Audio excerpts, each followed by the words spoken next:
Hello' everyone, মই জিতুমণি পুনৰ এটা নতুন ভিডিঅ'লৈ আপোনালোকক স্বাগতম জনাইছোঁ।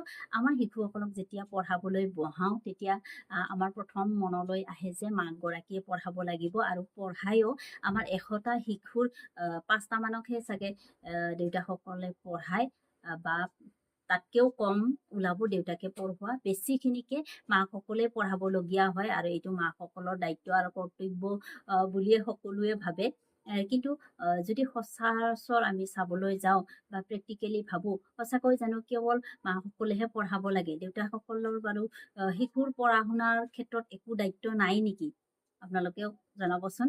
মই কিন্তু ভাবোঁ দেই, দেউতাকসকলৰো দায়িত্ব আছে। শিশুৰ সামাজিক উন্নতিৰ কাৰণেই হওক বা নৈতিক, মানসিক যিকোনো ক্ষেত্ৰতে দেউতাকৰ প্ৰভাৱটো বহুত বেছি থাকিব লাগে। দেউতাকেও গুৰুত্ব দিব লাগে সকলো ক্ষেত্ৰতে শিশুৰ উন্নতিৰ।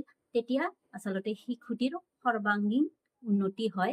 গতিকে আজিৰ ভিডিঅ'ত মই আপোনালোকক জনাম যে এগৰাকী পিতৃৰ শিশুৰ পঢ়া শুনাৰ ক্ষেত্ৰত কি কি দায়িত্ব থকা উচিত।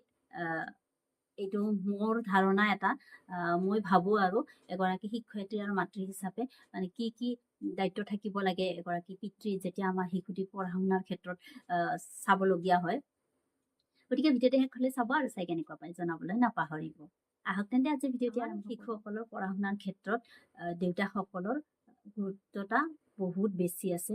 দেউতাকসকলে আমাৰ শিশুসকলে কি পঢ়িছে কি পঢ়া নাই সেইখিনি অকণমান হ'লেও চোৱাটো উচিত।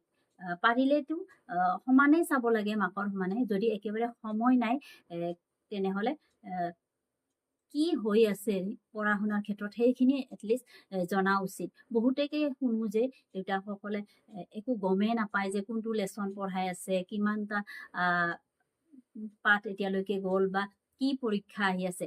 এনেকুৱা দেউতাকৰ কথাও শুনো যে শিশুটি কোন শ্ৰেণীত পঢ়ি আছে সেইটোও নাজানে। সেইটো হ'ব নালাগে। দেউতাকসকলেও আচলতে শিশুৰ পঢ়া শুনাৰ লগত জড়িত হ'ব লাগে। 2 নম্বৰতে আমাৰ দেউতাকসকলে শিশুসকলক পঢ়া শুনাৰ ক্ষেত্ৰত যেতিয়া শিশুটিয়ে পঢ়ে তেতিয়া দেউতাকসকলে যদিও নপঢ়ায় মানে কি কৰিব পাৰে, কেতিয়াবা শিশুসকলক ক'ব পাৰে যে কি পঢ়িছা আহাচোন, মই মুখস্থখিনি সোধোঁ বা মুখস্থখিনি মোৰ আগত কৈ দিয়াচোন। তেতিয়াও কিন্তু শিশুসকলে ভাল পায় আৰু দেউতাকক সেই পঢ়াখিনি অকণমান হ'লেও মাতি দিব চেষ্টা কৰে আৰু তেতিয়া দেখিব যে শিশুটি কি পঢ়িছে, পাৰিছে নে নাই সেইখিনি কথাও দেউতাকসকলে জানিব। 3 নম্বৰতে আমাৰ শিশুৰ পঢ়া শুনাৰ ক্ষেত্ৰত দেউতাকসকলে একো নপঢ়ালেও অকণমান ওচৰত বহি দিব পাৰে। কিন্তু ইয়াতে ওচৰত বহি দিয়া মানে মই কোৱা নাই যে শিশুটিয়ে পঢ়ি আছে, দেউতাকে এইফালে মোবাইল চাই আছে। তেনেকে বহিলে নহ'ব। যদি আপুনি সঁচাকৈয়ে শিশুটিৰ পঢ়া শুনাৰ ক্ষেত্ৰত অকণমান হ'লেও বহিব বিচাৰিছে তেনেহ'লে সেইখিনি বাৰু মোবাইল এৰক, টিভি এৰক, অকণমান কি পঢ়িছে ভালকৈ শুনক।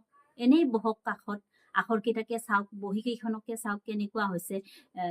টিচাৰে যিবিলাক চেক কৰিছে সেইবিলাকত ৰাইট চিন পাইছে নেকি, ক'ৰবাত যদি ভুল হৈছে কিয় ভুল হৈছে সেইখিনিও অকণমান চাবলৈ চেষ্টা কৰক। চাবচোন আপোনালোকৰ শিশুসকলে কিমান ভাল পাব। আৰু সচৰাচৰ মাকতকৈ দেউতাকক বেছি ভয় কৰে শিশুসকলে। সেইকাৰণে পঢ়াৰ ক্ষেত্ৰত দেউতাকে অকণমান গাইড দিলে কিন্তু ভালকৈ পঢ়ে বুলি মই ভাবোঁ। 4 নম্বৰতে আমাৰ শিশুসকলৰ পঢ়া শুনাৰ ক্ষেত্ৰত আমাৰ দেউতাকসকলে আৰু এটা ভূমিকা পালন কৰিব পাৰে, সেইটো হৈছে উৎসাহ যোগোৱা। যেতিয়াই আমাৰ শিশুসকলে ভাল কৰে সেইখিনি সময়ত আমাৰ দেউতাকসকলে যাতে কোনোদিন উৎসাহ যোগাবলৈ নাপাহৰে, সদায় উৎসাহ যোগাব আৰু ভুল হ'লেও ভুলটো শুধৰাই দি সেইটো কেনেকৈ আৰু ঠিক কৰিব পাৰি সেইখিনিত অকণমান গুৰুত্ব দিব। চাব শিশুসকলে পঢ়াত নিশ্চয় ভাল হ'ব। আৰু শেষত এটা পইণ্ট আছে, সেইটো হৈছে যদি আমি ডাইৰেক্টলি আমাৰ শিশুসকলৰ পঢ়া শুনাৰ লগত জড়িত হ'ব নোৱাৰোঁ, বিশেষকৈ দেউতাকসকলৰ কথা কৈছোঁ, তেনেহ'লে আমি ইনডাইৰেক্টলি হ'লেও আমাৰ শিশুসকলৰ পঢ়া শুনাৰ লগত জড়িত হ'ব পাৰিম। সেইটো কেনেকৈ মই জনাই আছোঁ, সেইটো হৈছে যিখিনি সময় মাকসকলে শিশুসকলক পঢ়াই থাকে সেইখিনি সময় যদি দেউতাকসকলে অকণমান মাকৰ কাম, পাকঘৰৰ কাম আগবঢ়াই দিব পাৰে তেতিয়া কি হয় জানেনে? দেখাত সাধাৰণ কথা, কামৰ লগত জড়িত কেনেকৈ পঢ়াটো হ'ব পাৰে সেইটো ভাবিব পাৰে। কিন্তু যেতিয়াই দেউতাকে পাকঘৰৰ কাম অকণমান আগুৱাই দিয়ে তেতিয়াই মাকগৰাকীয়ে শিশুক অকণমান বেছিকৈ পঢ়াব পাৰে। কাৰণ কৈছোঁ নহয়, পাকঘৰৰ কাম বহুত থাকে। পাচলিখিনিয়ে কাটি দিলে বা ভাতটোৱে উঠাই দিলে তেনেকৈ যদি অকণমান দেউতাকে পাকঘৰৰ কামখিনি অকণমান আগবঢ়াই দিয়ে তেতিয়াহ'লে মাকে আধা ঘণ্টা বেছি ল'ৰা ছোৱালীক পঢ়াবলৈ সময় পায়। কাৰণ বহুত মাক দেউতাক থাকে বা মাক থাকে বিশেষকৈ পঢ়াবলৈ মন থাকে, কিন্তু পঢ়াই থাকিলে এইফালে ৰাতি হৈ যায় ভাত ৰন্ধাত বা ঘৰৰ কামত, সেইকাৰণে পঢ়াখিনি আধাতে এৰি থৈ আহিবলগীয়া হয়। গতিকে সেইখিনি কামত যদি অকণমান দেউতাকসকলে সহায় কৰি দিয়ে তেনেহ'লে মাকগৰাকীয়ে অকণমান বেছি সময় শিশুটিক পঢ়াবলৈ পাৰিব আৰু এনেকেই দেউতাকগৰাকীয়ে মানে ডাইৰেক্টলি নহ'লেও ইনডাইৰেক্টলি শিশুৰ পঢ়া শুনাৰ ক্ষেত্ৰত সহায় কৰি দিয়া হয়। গতিকে আজিৰ ভিডিঅ'টি সামৰিছোঁ। ভিডিঅ'টি চাই কেনে পালে প্লিজ জনাব আৰু যদি ভাল পাইছে তেন্তে লাইক কৰি দিব। ভিডিঅ'টি চোৱাৰ বাবে বহুত বহুত ধন্যবাদ।